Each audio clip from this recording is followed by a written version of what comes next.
Yeah, I'm a heartbreaker. Do it for the fun of it. Yeah, I'm a heartbreaker. I hope what a killer. Hi, Tiffany. Welcome back to my garage band. How are you? How have you been? It's been so long since we last saw each other. Even if I were to close my eyes for a minute and then look at you, I'd be like, we've been apart for so long. Anyway, hi, Tiffany. Welcome back. Today, we have a book haul. Ever since I did that video on overconsumption in books and stuff, I've had a lot of regret. Because the people in the comments, there was discussions happening, people were talking, and a lot of people really changed my mind, okay? So since that video, my attitude towards buying books has been flipped in reverse. I'm trying to think more consciously. Also, as a little update, I think I'm gonna do like a library vlog, go to the library, check out what's going on. Honestly, it's been months since I've been to the library. And I figured I could do maybe like a little daily vlog. We could look around, have a little fun, maybe get some coffee, maybe get like a little snack, peruse the shelves of the library and take out a few books. I think that would be really, really fun. Let me know what you think, if you'd be interested in seeing that, because I really have been thinking a lot about it and I really want to do it. Anyway, I have a book haul because I think it's been maybe like a month, maybe 2 months since I've done a book haul. I don't have a ton of books. I have some though that I've just accumulated, whether that be like me buying them being sent to me from the publisher or the author, or people even just sending me books via my Amazon wish list. I would say that there's mostly horror here, but there is some, little stragglers. Sometimes there's just stragglers. You know how it is with stragglers. But Tiffany, we need to talk about protein. We need to talk about Magic Spoon. Magic Spoon, in case you don't know, is a low sugar, high protein meal or treat option. When I tell you that Magic Spoon has kind of revitalized how I see breakfast, I've been obsessed with Magic Spoon, specifically the cinnamon toast variety. I have been eating this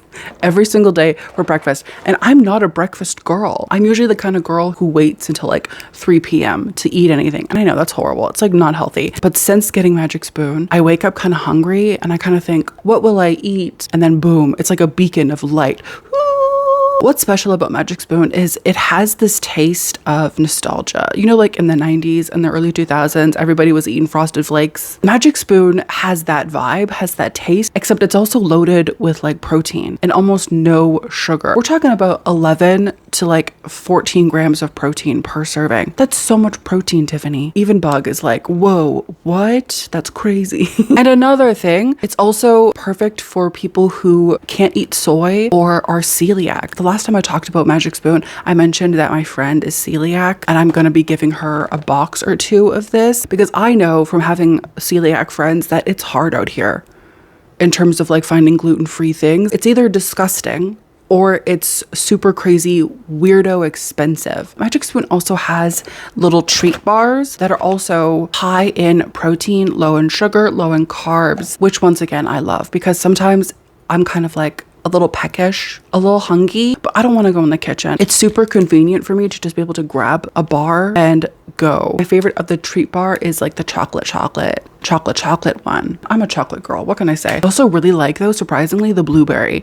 I'm usually not like a fruity girl, at least in terms of like snacks, but the blueberry bar is also really, really good. Magic Spoon is so confident that you're absolutely going to love their product that they have a 100% happiness guarantee. If you don't like the cereal, money back, no problem, no questions asked. If you're interested in checking out Magic Spoon, all you need to do is click the link in my description, use code Jordaline to save $5 off your order, or you can use the QR code that's on the screen, or check out Amazon or your local grocery store. They might also have Magic Spoon. But once again, click the link in the description, use code Jordaline for $5 off your order. Live your dreams, live your high protein, celiac, gluten-free, soy-free, grain-free dreams with Magic Spoon. Thank you so much to Magic Spoon for sponsoring today's video. Tiffany, let's begin this book haul. I just ordered this book and it just came in. I kind of expected it to be a little bit bigger, and if I'm being honest, I'm like a little bit disappointed. I kind of have regret buying it because it was expensive. And I don't know about you, Tiffany, I cannot stand buying small books. If a book is small and it doesn't have that many pages, but I'm paying $35 for the hardcover, I feel a little bit ripped off Do you know what I mean? But anyway, I have Tantrum. This is by Rachel Eve Moulton. I have not heard anyone talk about this, but I saw the cover and it kind of reminded me a little bit of Rosemary's Baby. And I love Rosemary's Baby. Either way, I bought this, but it's tiny. And also, this was $38 Canadian. For what? For a fart in the wind? Are you joking? Why is this $38? Please let me know in the comments if you're also like me, where you feel ripped off if a book is like less than 200 pages and you're still paying almost $40 for it. I feel as though if a book is less than 200 pages, it shouldn't be more than $25. That's just my opinion. I really wish I had like looked at the page count. In this, we're following this woman named Thea. Thea is pregnant with her third child and she's thinking, this is pretty easy. She's thinking, I've got it covered. She's thinking that this is the easiest pregnancy that she's ever had out of the 3. And then she gives birth and the nurses hand her child, whose name is Lucia. She looks at Lucia, her child, for the first time. And she thinks this baby is a fucking monster because Lucia has these teeth, has this like glint in her eye that she just knows is evil. As time passes, as Lucia grows up, she starts doing weirdo stuff. Thea can only really sit back and watch, really. She feels out of control of this monster that she's given birth to. Literally, Lucia points at her brother and says, I eat. And all Thea can do is just say, I guess, if you want to. Lucia wants to eat the world. Thea might just let her. I'm looking forward to this, even though it's literally just 2 pages. From now on, I'm going to start looking at page counts. Because I could have bought this in paperback. Or I could have gotten it from the freaking library. You really live and you learn. Although it feels as though I'm living and not really learning. I also have this book, which I bought after I read her newest book. I think this was her debut. Maybe it wasn't her debut. I'm not sure actually. But that is My Darling Dreadful Thing. This is by Johanna Van Veen. I remember when this came out and I was kind of like, intrigued, interested, but I never really sought it out. And then after reading Blood on Her Tongue, also by Johanna, I was like, okay, you got me. Fine, I'll read everything you've ever written. Jeez. From what I know, this is Sapphic. Why did I say that weird? Sapphic? From what I know, this is Sapphic Gothic horror. And I don't know about you, Tiffany, but all I've ever needed or wanted is Sapphic Gothic horror. Those words should be on my tombstone. On my tombstone, please write what she really wanted, break, next line, was Sapphic Gothic horror. And depending on how I feel about this after I read it, will decide what goes on my tombstone after that statement. Maybe it'll say, and she found it through Johanna. Or maybe it'll say, and she never found it. She died a lonely, sad woman. In this, we're following this girl, this woman named Ruth. Ruth has a spirit companion, which like, who among us doesn't, you know? But she has a spirit companion named Ruth. And it says that Ruth is strange, corpse-like, and dead for centuries. Her and Ruth are besties. They get along so well. They go everywhere together. They go shopping. They paint their nails. They gib, they gab. And then all of a sudden, this girl named Agnes Coop comes into the picture because I think Ruth is doing like seances and stuff, getting people to pay her to speak to the dead. Agnes comes to like one of these functions and Agnes is like, oh my God, what? It's all so spooky. Ooh. Her and Ruth begin a little friendship. They have a connection. Agnes invites Ruth to her estate, to her house. And when Ruth gets there, she's kind of like, whoa, this is all like spooky, creepy, crazy. But then also like, oh my God, it's so romantic. Cause like Agnes and I kind of have like a thing. Like they're kind of gay for each other. And by kind of gay, I think they're like fully gay for each other until somebody is murdered. And everybody is like looking at Ruth and suspecting her because it's all a little bit suspicious. But Ruth is like, I didn't kill no one. And that's where I think the book is gonna go. I feel as though maybe it's like the spirit companion who killed someone. I hope it's not one of the lesbians who dies. If it is, that's a huge bummer. I'm very looking forward to reading more from Johanna just because her writing was so beautiful. I also have Eric LaRocca's new book. By the time that you see this video, this book is out. This is an ARC copy of the book, but this is called We Are Always Tender with Our Dead. Now, what really sold me on this is that it was described or compared to Michael McDowell's Blackwater. And if you know me, Tiffany, which I think you do, I hope you do, I'm obsessed unhealthily with Michael McDowell. I love that man's books so much. So if you compare anything to Michael McDowell in any way, I'm going to pussy pop my way to the bookstore and purchase it. But let me tell you what this is about, you sweet baby cake baboon bottom. This is about a little town in New Hampshire called Burnt Sparrow. It's this little town. It's Christmas morning, right? People are getting up in the morning, opening presents with their kids, with their families. Everyone's having fun, drinking eggnog, maybe having a little bit of turkey. And then these 3 faceless entities show up in the town. And a horrible, unescapable moment of violence happens. Like, it's not really described as to what happens. It says that they perform a brutal act of violence, a senseless tragedy that can never be undone.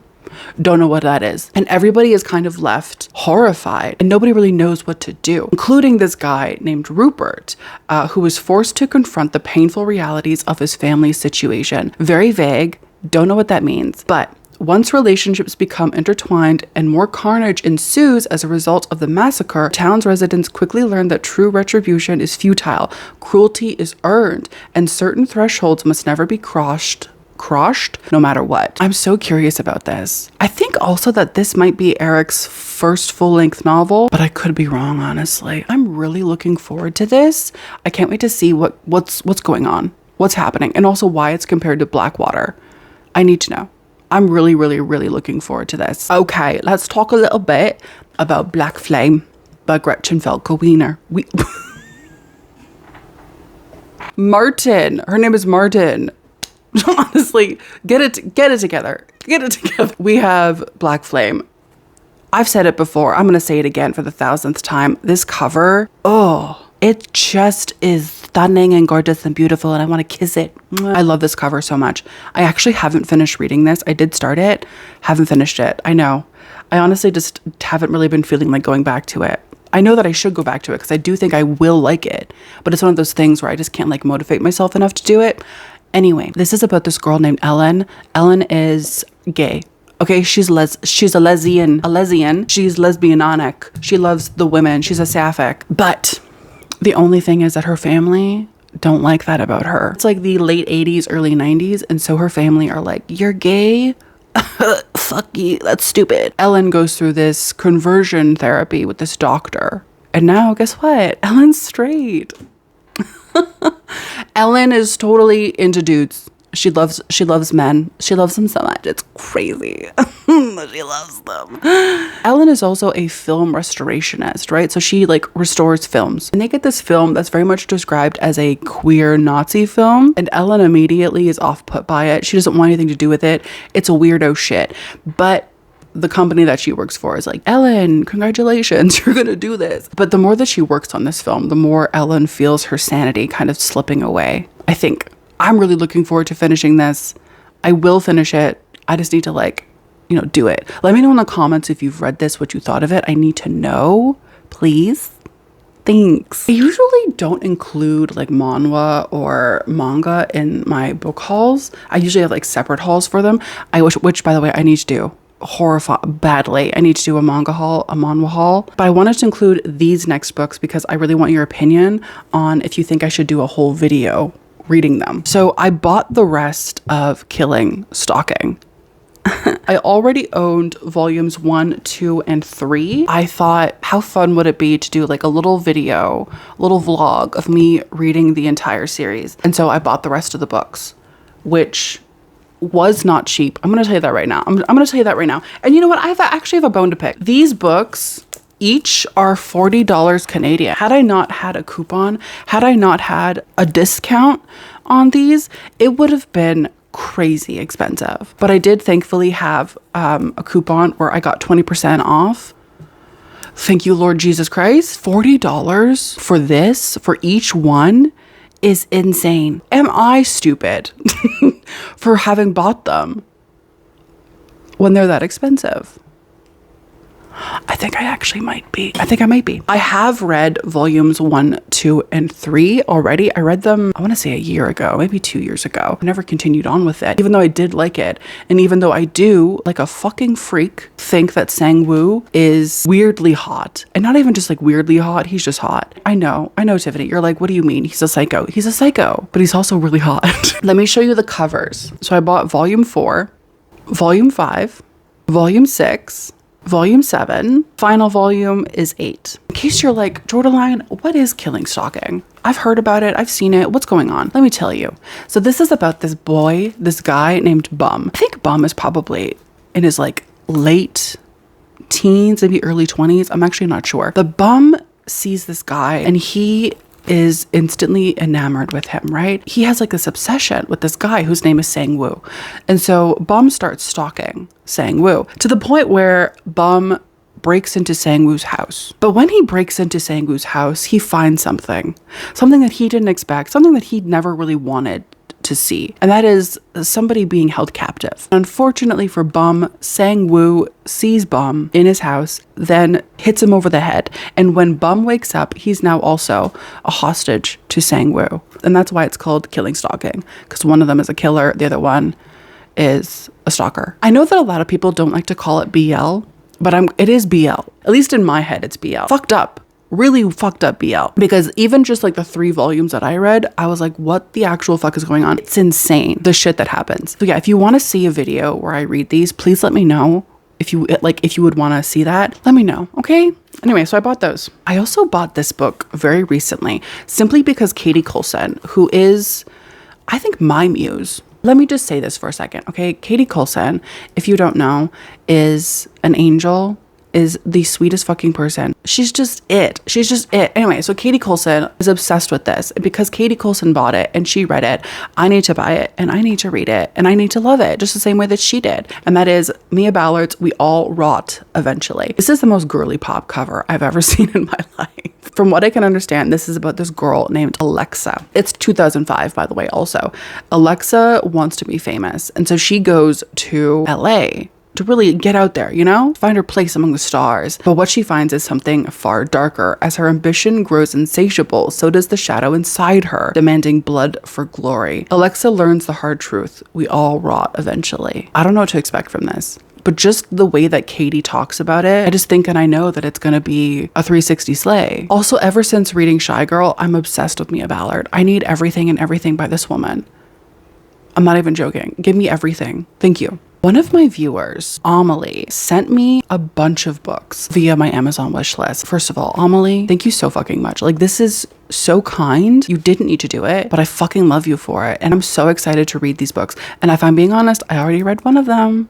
Amelie sent me 4 books. God bless her. First of all, like I mentioned before, I love Rosemary's Baby. I love the movie. I've never read the book, which I think is kind of a crime, especially too because people say that the movie and the book are basically like the exact same thing. So why haven't I read the book? Amelie was like, Jordaline, we're going to rectify this. We're going to fix this. Now, in case you don't know, in case you're like, what is that? Let me tell you, this is about a man and a woman who basically like win the lottery in life, where they get this really nice apartment for pretty cheap. They move in and everything is great until they meet their neighbors, who are this older couple. They become really close with this older couple, but weird things start happening to Rosemary. She might have the devil's baby inside of her. It's crazy. The movie is so good. And I can only assume that the book is just as good. Thank you so much, Amelie. I'm so excited to read this. Amelie also got me Pale White by Chad Lutsky. I have already read this. I read it actually like very soon after I got it in the mail. And this is about 3 women, 3 girls who are being held captive and sex trafficked. All of them are victims of like horrible, horrible things. But the book begins when they end up killing their captor. The book is basically about them and like their escape. I'm going to be talking about this in a vlog,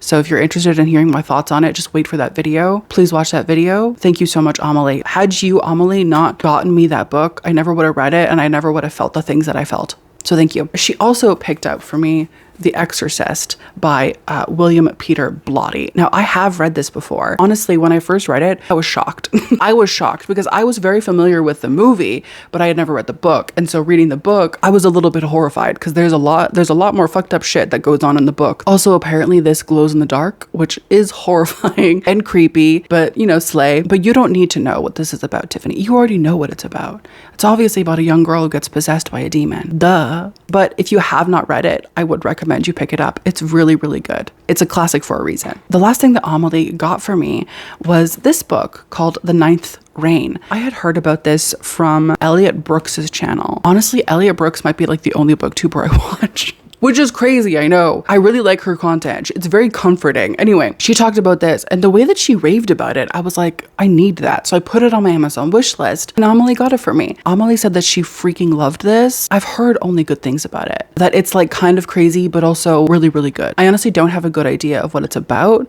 I just know that it's super hyped up. Thank you so much, Amelie, for these books. I really appreciate it. It's so nice of you. Speaking of gifts from viewers, I also got this book from one of my favorite people, Scott. Thank you, Scott. This is Scareville, The Harvest by John Ward. I do believe that Scott got me another book by John Ward. I think it actually might have just been the first Scareville. I still haven't read it, and I'm so sorry, Scott. This might be maybe the sequel. It also seems like it has a Halloween vibe. Maybe I'll read this during October. That seems like it could be fun. From what I understand too, these are middle grade novels. So in this, we're following this family called the Myers. The Myers are struggling financially. They are not doing well. And then the mother, Mrs. Myers, sees this ad for a house that's for sale where the price is undeniably, unbelievably low. And she's thinking, that's a really good price. Let me jump on that. So she does. And they move to this new town. When they're like driving into the town, they see along the side of the road is just scarecrows. Boom, boom, boom, boom, boom, boom. They see a sign that says Scarecrow Row. And it says the ominous army of scarecrows would only be the beginning of their terrifying time in Waverly. Ooh, spooky. This looks so good. Thank you so much, Scott, for getting it for me. I'm so excited to read it. Let's quickly talk about Heaven Official's Blessing. I have book 3, 4, and 5 in these special editions. Hello? Oh my God. They're so beautiful. I still have not read Heaven Official's Blessing. I'm gonna keep buying the special editions because one day I will read it. And I'll have these stunning, beautiful books as proof. This is the 5th one. Honestly, I think this one might be my least favorite cover, but it's still stunning. Also, the sprayed edges are crazy. And I'm usually not a sprayed edge kind of girl. I don't really care most of the time if there's a sprayed edge, but with these, I care. I haven't read Dan May in a while, but I really want to get more into it. Anyway, I have this book and I bought it because of the title. I can't even lie to you, Tiffany. I bought it because of the title. And I know I was just saying like, I don't want to be a consumerist. I don't want to just buy things. People can make mistakes. I'm flawed. I'm deeply and horrifyingly flawed. Okay. You should know that. You do know that for sure. I bought this book and I don't know if I'm going to like it. I kind of hope I do, but I bought Hot Girls with Balls because of the title, because of the cover. Hello. And this, by the way, is by Benedict Nguyen. I believe that the author is a trans woman. I think some of the book is autobiographical.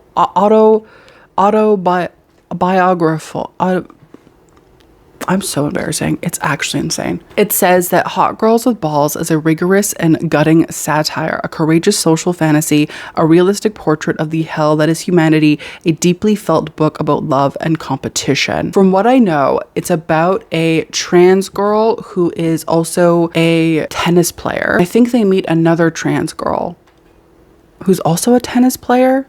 I don't know that much about it. If you have read this, let me know what you thought of it. This cover is so pretty. It's so pretty. I'm not even mad that I bought it.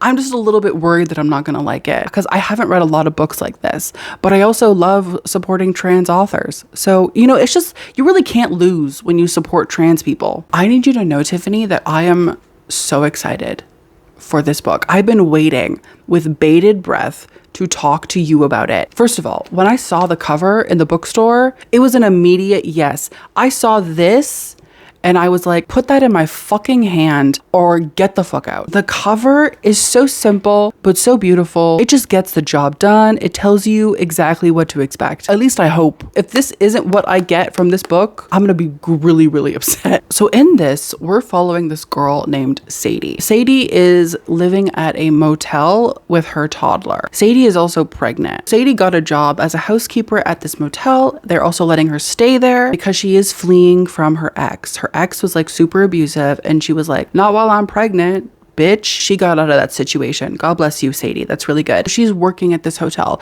and she's in the pool one day, you know, and somebody seems to be like struggling in the water. Something seems to be going on in the water. But then when Sadie takes a closer look, the water is calm. Nothing is going on. So she's a little bit weirded out, but she's like, okay, maybe this guest is just like weird, whatever. And then the guest goes missing. That person who was in the pool, who was struggling, missing. They're gone. And Sadie asks around and everybody's like, they checked out. It's no big deal. But Sadie's like, no, something weird is happening, because Sadie has been living with her ex, who was like a gaslight 101 type of bitch. And so she's like, no, I'm never going to let anybody convince me of something that I think is happening. Everything isn't as it seems within the dim hallways of the Leparan. Sadie has nowhere to go and nowhere to hide. She'll need to keep her wits about her to survive and to keep her toddler and unborn child safe from whatever lurks nearby. It better be a giant creepy worm, or I'm gonna be upset. This better be a full fucking pussy pop, okay? Please, I'm begging. Another book that I have really, really high hopes for. I saw this in the bookstore. I didn't even take a picture of it, which I really regretted,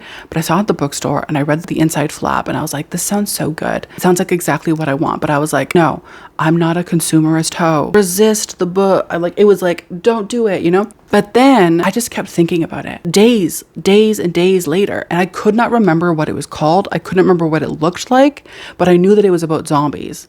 Thankfully, when I went back to that same bookstore, it was still there and I was able to buy it.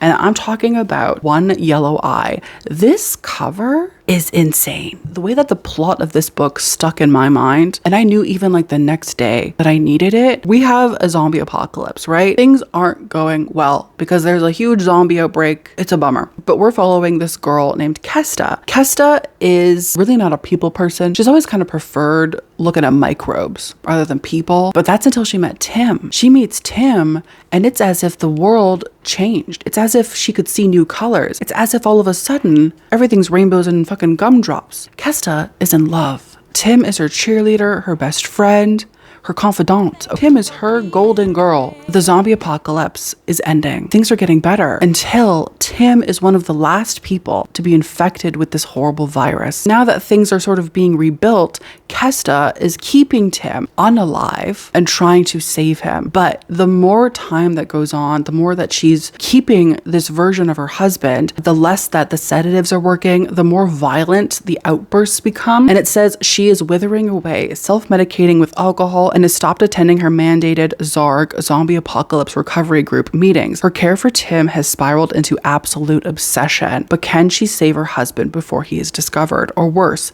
will they trigger another outbreak? I've been getting more into zombies because I used to be really afraid of zombies. I refuse to watch anything with zombies. I'm now okay. I can handle the zombies. This seems less like fun zombie, more like sad grief zombie, which is what they called me in high school.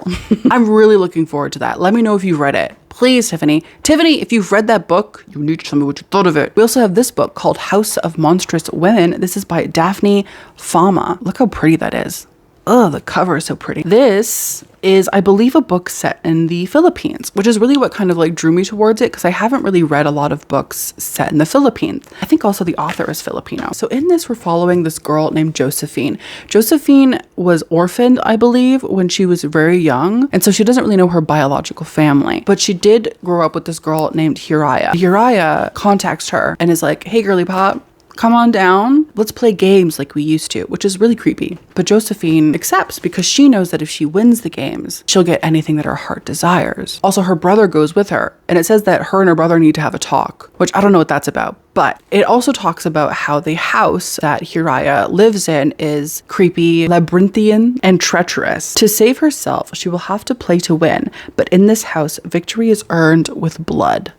Sounds like she's gonna have to kill someone. It sounds really creepy, but also confusing, but intriguing. I also wanted to mention a few books that I got from Book of the Month.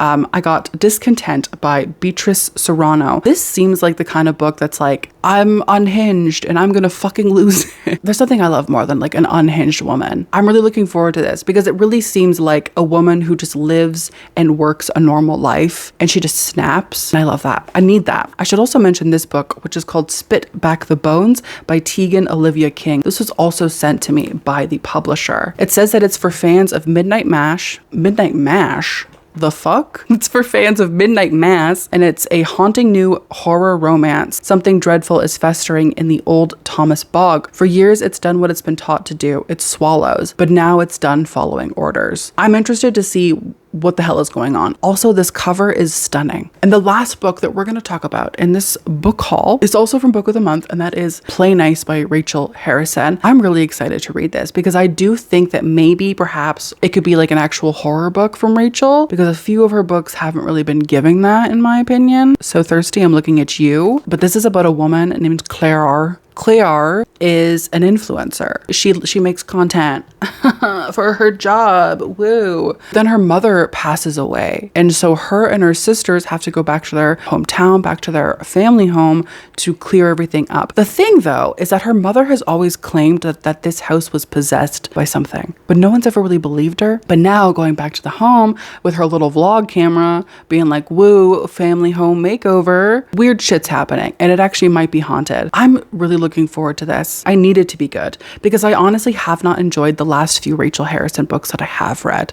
I think I've read 4 of her books. I need it to work for me, and it will, god damn it. My friends, my family, my familia. Thank you so much for being here, for spending this time with me. It's been so much fun. Let me know what you thought of this book haul. Let me know about the videos that you want to see, any vlogs. If you want to see me read any specific books in a vlog, let me know, babe. Let me know. I will post that shit for you. Just tell me what to do and I'll fucking do it. Don't forget also to hit subscribe because we talk about spooky shit, we talk about creepy shit, we talk about hot girls with balls and shit. Thank you so much. I hope you have a wonderful day, Tiffany. Don't forget also to check out Magic Spoon and use code Jordaline to get $5 off. Okay, I love you. I hope you have a good day, a good life, a good week, a good year. Okay, you're stunning and gorgeous and beautiful. And if anybody tells you anything else besides that, they're fucking jealous. They're lying. You're so beautiful, inside and out. Fuck those people if they say that you're not, okay? Love you. Bye. Take care. Bye, bye, bye, bye, bye, bye, bye. Bad little baby, I'm hot like tea. I'm a